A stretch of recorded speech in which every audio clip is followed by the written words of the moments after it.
वक्त है प्रहार का और प्रहार सीधा आप देख रहे हैं ग्राउंड जीरो से, वही जगह जहां दिल्ली में ब्लास्ट किया गया और 12 लोगों की जान चली गई, 30 से ज्यादा लोग घायल हो गए। इस पूरे मामले में लगातार जांच चल रही है और परत दर परत खुलासे किए जा रहे हैं। ये पता लगाया जा रहा है कि आखिरकार इस बॉम्ब ब्लास्ट के पीछे कितने गुनहगार हैं और कब से ये प्लानिंग की जा रही थी।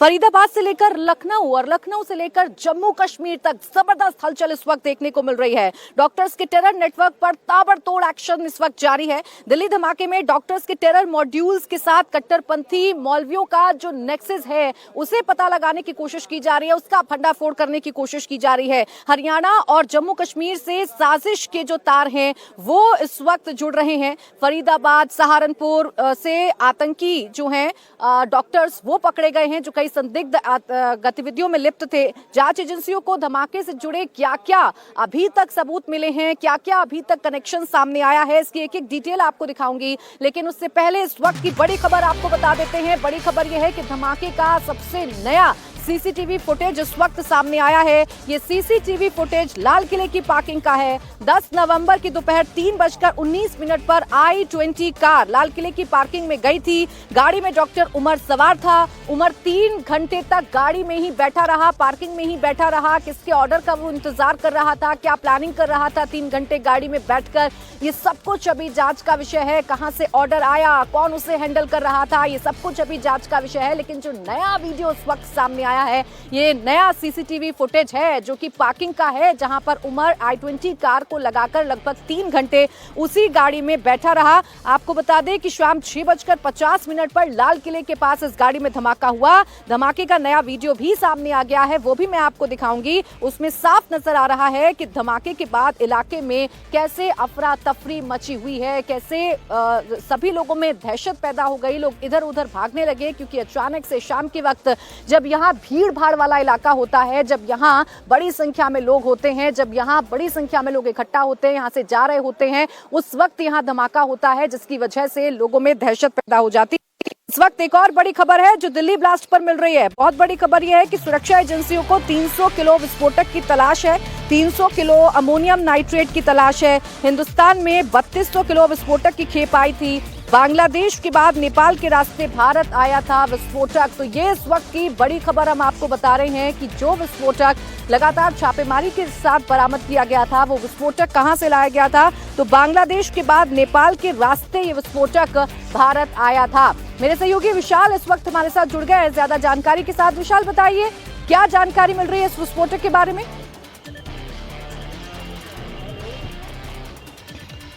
देखिए प्राची, इस पूरे मामले में जो एजेंसी लगातार धरपकड़ कर रही हैं, छापेमारी कर रही हैं, उनसे अब से कुछ देर पहले जो हमारी बातचीत हुई है तो उनका ये कहना है कि जो रिकवरी हुई है वो तो बहुत अच्छी बात है, जो पूरा मॉड्यूल ब्रस्ट हुआ है वो भी बहुत अच्छी बात है, लेकिन ट्रिगर ऑफ द मोमेंट यानी कि अभी एक लौती जो चीज़ सबसे बड़ी चुनौती है एजेंसीज के सामने वो ये है कि 2900 किलो के आसपास अमोनियम नाइट्रेट जिससे लाल किले के बाहर विस्फोट हो चुका है वो तो बरामद किया जा चुका है फरीदाबाद से, लेकिन अभी भी देश के कुछ हिस्सों में 300 किलोग्राम अमोनियम नाइट्रेट मौजूद है। यानी कि 3200 किलो की जो खेप आई थी बांग्लादेश की किसी फर्टिलाइजर कंपनी से नेपाल के रास्ते हिंदुस्तान पहुंचती है, उसमें से 300 किलो अगर अमोनियम नाइट्रेट अभी भी मौजूद है। वो फरीदाबाद के इलाके में हो सकता है, वो उत्तर प्रदेश के इलाके में हो सकता है, और जो सबसे हैरानी की बात हमारे लिए है वो ये है कि बिहार का भी जिक्र हुआ है कि बिहार में भी उस अमोनियम नाइट्रेट की जो खेप है वो मौजूद हो सकती है, क्योंकि खेप को अलग अलग डाइवर्ट किया गया था। तो एजेंसी इस समय जो अपने सामने चुनौती रखी हुई है वो यही रखी हुई है कि उन लोगों तक पहुंचा जाए जिनके पास ये अमोनियम नाइट्रेट की खेप मौजूद है, क्योंकि जिस तरीके का ब्लास्ट लाल किले के बाहर हुआ है, और हमारे जो सोर्सेज हैं वो हमको ये बता रहे हैं कि इस ब्लास्ट को किया नहीं गया था, बल्कि जल्दबाजी में, हड़बड़ीपन में ये ब्लास्ट हो गया था। रीज़न ये है कि मौके से कोई भी आईडी बरामद नहीं हुई थी, मौके से कहीं से भी कीलें बरामद नहीं हुई थी। जो किसी भी ब्लास्ट को अगर इम्प्लांट किया जाता है तो मौके पर जो चीज़ें मिलती हैं वो कम से कम लाल किले के ब्लास्ट में नहीं मिली थी। लेकिन हाई इंटेंसिटी ब्लास्ट था, 1 दर्जन के करीब लोगों की जान जा चुकी है और कई सारे लोग इसमें जानकारी दे रहे हैं। उससे ये समझ में आ रहा है कि अभी भी 300 किलो विस्फोटक है जिसकी तलाश भारत में की जा रही है, जिसके बारे में पता लगाने की कोशिश की जा रही है और इसीलिए अभी ताबड़तोड़ एक्शन हम देख रहे हैं। दिल्ली ब्लास्ट के बाद फरीदाबाद से लेकर लखनऊ और जम्मू कश्मीर तक ताबड़तोड़ रेड चल रही है। जम्मू कश्मीर के कई जिलों में पुलिस सर्च ऑपरेशन चला रही है। शोपियां, कुलगाम, सोपोर, बारामूला में कई जगहों पर इस वक्त रेड डाली जा रही है, पता लगाने की कोशिश की जा रही है। सोपोर में जमाते इस्लामी के 30 से अधिक ठिकानों पर इस वक्त रेड डाली गई है। पुलिस ने सुरक्षा बलों के साथ तालमेल से ये कार्रवाई सोपोर के अलावा राफियाबाद जैसे इलाकों में की है। ये कार्रवाई इन विश्वसनीय खुफिया इनपुट के बाद हुई कि इन इलाकों में जैश से जुड़े आतंकी फिर से एक्टिव हो चुके हैं। छापे के दौरान पुलिस को कई आपत्तिजनक दस्तावेज, डिजिटल गैजेट और प्रिंटेड मटेरियल भी मिले हैं। तो सिर्फ दिल्ली में इस वक्त हलचल बढ़ी हुई नहीं है। दिल्ली से लेकर फरीदाबाद, फरीदाबाद से लेकर लखनऊ, लखनऊ से लेकर जम्मू कश्मीर, हर जगह सुरक्षा एजेंसियां एक्टिव हैं और जैश के इस मॉड्यूल का पता लगाने की कोशिश की जा रही है। उधर अगर शोपिया की बात कर लें तो शोपिया से गिरफ्तार मस्जिद के इमाम इरफान अहमद से पुलिस लगातार पूछताछ कर रही है। आपको जानकारी दे दें, इरफान को जम्मू कश्मीर पुलिस ने फरीदाबाद टेरर मॉड्यूल के मामले में ही गिरफ्तार किया था। इरफान अहमद श्रीनगर की मस्जिद में इमाम है, उस पर डॉक्टर्स को ब्रेन वॉश करने का आरोप लगा है। इरफान के साथ पुलिस ने उसकी पत्नी को भी हिरासत में लिया है। इरफान के पास से पुलिस ने 5 मोबाइल हैं वो भी जब्त कर लिए हैं। तो ये इस वक्त आपको खबर बता रहे हैं कि कैसे एक शख्स को गिरफ्तार किया गया है, उसकी पत्नी को भी गिरफ्तार किया गया है और ये पता लगाने की कोशिश की जा रही है कि आखिर ये पूरी की पूरी जो वारदात है इसको कैसे अंजाम दिया गया, ये जो मॉड्यूल है वो कैसे काम कर रहा था। तो मस्जिद के इमाम इरफान अहमद से अब पुलिस लगातार पूछताछ कर रही है। देश की राजधानी दिल्ली को दहलाने की साजिश का खुलासा श्रीनगर के इसी इलाके से उस समय हुआ जब 19 अक्टूबर को श्रीनगर पुलिस ने एक एफआईआर लॉन्च किया और एफआईआर में जैश-ए मोहम्मद के पोस्टर लगाने का आरोप था। हम इस वक्त श्रीनगर के उसी नौगाम बनपोरा इलाके में मौजूद है जहां पर ये पोस्टर्स लगाए गए थे। यही वो जगह है जहां पर जैश-ए मोहम्मद के पोस्टर्स लगाए गए थे और ये पोस्टर मौलवी इरफान के कहने पर इस इलाके में लगाए गए थे। पुलिस ने जब पूरे मामले की तहकीकात की तो पता चला कि कुछ स्टोन पेल्टर्स है जिनका रिकॉर्ड 2019 में था कि वो स्टोन पेल्टिंग करते थे। कई बार पुलिस उन्हें गिरफ्तार भी कर चुकी थी। उन तक पहुंचने में जम्मू कश्मीर पुलिस कामयाब हो गई और उनसे जब इंट्रोगेशन किया गया तो उन्होंने मौलवी इरफान का नाम दिया और मौलवी इरफान शोपियान के रहने वाले थे। जम्मू कश्मीर पुलिस ने उन्हें गिरफ्तार किया। उनसे जब पूछताछ की गई तो उन्होंने कई बड़े नामों का खुलासा किया और सबसे पहला नाम जो था वो डॉक्टर अदील का था और डॉक्टर अदील सहारनपुर में थे और सहारनपुर से डॉक्टर अदील की गिरफ्तारी हो जाती है और डॉक्टर अदील जब गिरफ्तार होते हैं उनसे पूछताछ की जाती है तो जीएमसी मेडिकल कॉलेज अनंतनाग से उनके लॉकर से एक AK-47 राइफल जो है वो बरामद की जाती है और धीरे धीरे जो है इस पूरे नेटवर्क के जो कनेक्शंस है वो सामने आ जाते हैं और उसके बाद डॉक्टर मुजम्मिल की गिरफ्तारी हो जाती है। आदिल के कहने पर वो ये खुलासा करता है कि उनके साथ एक और डॉक्टर मुजम्मिल है और डॉक्टर मुजम्मिल को जब गिरफ्तार किया जाता है तो फरीदाबाद में उनके पास में से भारी मात्रा में हथियार और गोला बारूद भी बरामद किया जाता है और एक बहुत बड़े नेटवर्क का खुलासा होता है। डॉक्टर उमर का नाम सामने आ जाता है। हालांकि डॉक्टर उमर जो है इस बीच फरार होने में कामयाब हो जाता है लेकिन आखिरी बार उन्हें दिल्ली ब्लास्ट होने से पहले कार में सवार देखा जाता है और पुलिस की जो इन्वेस्टिगेशन है। देखिए, शोपिया की जिस मस्जिद में इरफान इमाम था उसी मस्जिद में इरफान को कमरा दिया गया था और उसी कमरे में अपनी बीवी के साथ इरफान रहा करता था। इस कमरे की जब छानबीन की गई, इस कमरे में जब तलाशी ली गई तो जैश के 3 पोस्टर इस कमरे से मिले हैं। आपको जानकारी दे दें कि इरफान के कहने पर ही इलाके में जैश के पोस्टर लगाए गए थे। तो ये बड़ी जानकारी इस वक्त मिल रही है कि शोपिया की जिस मस्जिद में इरफान इमाम था वहीं उसी मस्जिद में उसे कमरा दिया गया था, रहने के लिए कमरा दिया गया था जहां वो अपनी पत्नी के साथ रहा करता था और उसी कमरे में जैश के पोस्टर भी बरामद हुए हैं। हम इस वक्त मस्जिद अली में मौजूद है और ये फैज़ाबाद कॉलोनी है श्रीनगर के नटीपोरा इलाके की। और ये जो मस्जिद आप देख रहे हैं, इसी मस्जिद में इरफान जो है नमाज पढ़ाते थे, जो मुफ्ती के नाम से भी जाना जाते थे। वर्ष 2019 में वो इस इलाके में आए थे और इसी मस्जिद के परिसर में उन्हें यहाँ की जो महिला कमेटी है, जो मस्जिद कमेटी है, उन्होंने एक रूम जो दिया था उन्हें रहने के लिए। ये आप देख सकते हैं, ये उनका रूम सामने है और यहाँ पर अभी भी 2 ताले लगे हुए हैं क्योंकि मस्जिद के इमाम की जो है गिरफ्तारी हुई है। उन पर आरोप है कि उन्होंने जैश ए मोहम्मद के पोस्टर जो है नौगाम इलाके में लगाए थे। ये तस्वीर आप देख सकते हैं, ये उनका वो रूम था जहाँ पर वो 2019 से कोविड के दौरान जब वो यहाँ आए थे, यहाँ पर रह रहे थे। यहाँ के जो महिला कमेटी के प्रेसिडेंट हैं, उनसे हम बात करने की कोशिश करेंगे। जी, हम आपसे ये जानना चाहेंगे, यही वो कमरा है जो इमाम साहब का? हाँ, यही कमरा मौलवी साहब के हमने रखा, क्योंकि उसको रात भर बैठा, दिन को बैठा कमरा रखा, हमने आराम से बैठता हुआ। कभी वो फैमिली भी लाता है इधर, कभी मतलब फैमिली भी रहता है, खासकर सर्दी में। गर्मी में इनको मतलब ज़मीन के साथ काम होता है, गर्मी में 2-3 महीने उसको घर भी बेचता है। बाकी कमरा यही है। तो फैमिली में उनके साथ में कौन कौन हुआ करता था? सिर्फ बीवी, कभी माँ आता, कभी ज़्यादा बीवी रहता है इधर। और कुछ लोग उनसे मिलने आते थे? नहीं, उसने वो यहाँ रखा ही नहीं धंधा। ये मतलब हमसाए भी अगर कोई लेडीज आते हैं फूक मारने के लिए, वो भी उसको बोलता कमरे में नहीं, या अंदर बैठूंगा मैं, उधर फूक अंदर कमरे में। वो लेता नहीं किसी लेडीज को अंदर, बोलता नहीं इजाजत नहीं इसकी, मैं किसी लड़की से अंदर बैठूंगा और फूक मारूंगा। अच्छा, ये हमने देखा कि यहाँ पे 2 ताले लगे हुए हैं। ये 2 ताले किसने यहाँ पे लगाए हैं? एक ताला पुलिस के हाथ के पास चाबी, ये मौलवी साहब ने लॉक रखा। जब उन्होंने खोला फिर उन्होंने एक लॉक लगाया और चाबी अपने साथ लिया। फिर मुझे वहम हो गया कि और मत कोई आएगा, ये ताला तोड़ेगा, खिड़की तोड़ेगा चोरी के लिए, तो मुझे ले जाएंगे पुलिस शायद आप लोगों ने। फिर हमने इसको दूसरा ताला लगाया और बाहर गेट पर भी हमने तमाम गेटों को ताला लगाया, अंदर मत कोई घुसेगा। तो छापा जब यहाँ पर पुलिस का पड़ा तो क्या क्या यहाँ से बरामद हुआ? यहाँ जब पुलिस आया मजिस्ट्रेट के साथ, बोला ये मजिस्ट्रेट साहब है, गया अंदर खोला। देखिए, इस आतंकी मॉड्यूल से जुड़े हुए बड़े बड़े खुलासे हो रहे हैं और एक और खुलासा डॉक्टर शाहीन के बारे में हुआ है। वही डॉक्टर शाहीन जो कि लखनऊ की रहने वाली है, जिसे गिरफ्तार किया गया, उसके पूर्व पति की तरफ से खुलासा किया गया है। डॉक्टर जफर हयात का बयान सामने आया। पेशे से आई स्पेशलिस्ट डॉक्टर जफर हयात ने कहा कि तलाक के बाद से उनका शाहीन से कोई भी कांटेक्ट नहीं था। शादी से 2 बच्चे थे और दोनों बच्चे उनके साथ हैं। हयात के मुताबिक शाहीन नॉर्मल थी, लेकिन वो बहुत एम्बिशियस थी।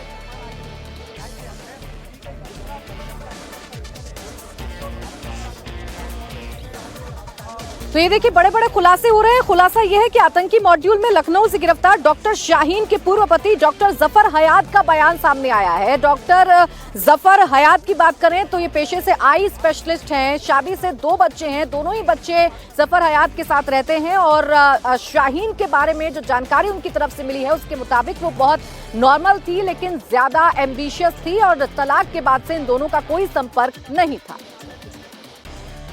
वो शादी में मेरी 2012-13 में मेरा डिवोर्स हो गया। उसका मेरा कोई उसका कनेक्शन नहीं रहा, कोई भी रिलेशनशिप नहीं रहा। ना मुझे ये पता था कि वो है कहाँ पे, प्रेजेंट टाइम में भी कहीं नहीं कुछ पता था। और जब से वो गई है तब से उन सब मेरा कोई कंटैक्ट नहीं रहा, नहीं कोई मेरे बच्चों को कंटैक्ट रहा। कारण तो वही समझ सकते हैं क्योंकि उन्होंने लिया था, तो वही समझ सकते उस चीज को। 2 बच्चे थे उस टाइम, एक 7 साल का बच्चा था और एक 4 साल। देखिए, आपने डॉक्टर शाहीन के पूर्व पति का बयान सुन लिया। अब डॉक्टर शाहीन के भाई का भी बयान सामने आ गया है। ये बड़ी खबर इस वक्त आपको बता दें, डॉक्टर शाहीन के भाई शोएब का बड़ा बयान सामने आया है। शाहीन के भाई शोएब ने कहा कि उसका शाहीन से बीते 4 सालों से कोई भी संपर्क नहीं था, कोई बातचीत शाहीन से नहीं थी भाई की। शाहीन और परवेज ऐसा करेंगे यकीन नहीं हो पा रहा है। तो ये परिवार वालों की तरफ से जो खुलासे किए जा रहे हैं उससे ये तो समझ में आ रहा है कि शाहीन का कई वक्त से परिवार से कोई संपर्क नहीं था। वो एकाएक गायब हुई थी, जैश के लेडी विंग से जुड़ गई थी और अब खबर यह है कि 4 साल से भाई से भी कोई संपर्क नहीं था और भाई इस बात का यकीन नहीं कर पा रहा है कि शाहीन और परवेज ऐसा कुछ कर सकते हैं।